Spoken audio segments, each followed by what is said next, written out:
আসসালামু আলাইকুম। এটা হচ্ছে আগাম জাত বিনা 17। ধানটা 2 আনার মতো শীষ বাড়াইছে। আরও 15 দিন আগে ডাঁড়াল অবস্থায় বা গামর অবস্থায় প্রচুর পরিমাণ এই যে এভাবে ইঁদুরে ধান কেটে নষ্ট করে দিচ্ছিল।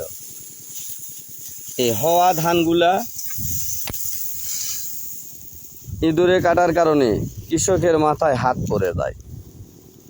এখান থেকে প্রতিকার বা পাওয়ার উপায়, ধানের থোর যখন আসতে শুরু করে তখন যে কোনো ঔষধ আমরা প্রয়োগ করব ভালো মানের মাজরার সাথে ছত্রাকনাশক, তার সাথে আমরা এই ইঁদুরের জন্য সেম কাপ ব্যবহার করব।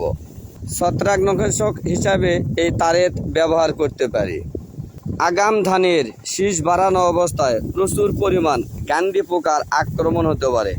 এই জন্য আমরা মিমপেক্স কোম্পানির ইনডোল 2.5 ইসি ল্যামডাসাই হ্যালোথিন জুবাস এইরকম বিভিন্ন কোম্পানির 2.5 ইসি ব্যবহার করতে পারি।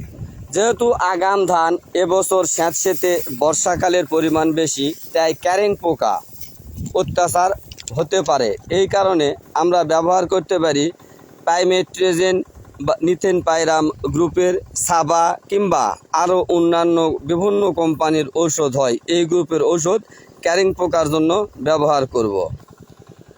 সবচাইতে ভালো ইঁদুরের জন্য সেম কাপ। এটার দুর্গন্ধর কারণে ফেন্থয়েড গ্রুপ ইঁদুর জমিতে প্রবেশ কয়েকদিন করে না। আমরা পর্যায়ক্রমে প্রথমবারে 7 দিন, পরের বারে 10 থেকে 15 দিন অন্তর অন্তর 2 থেকে 3 বার প্রয়োগ করলে এই ইঁদুরের অত্যাচার কিছুটা কমে।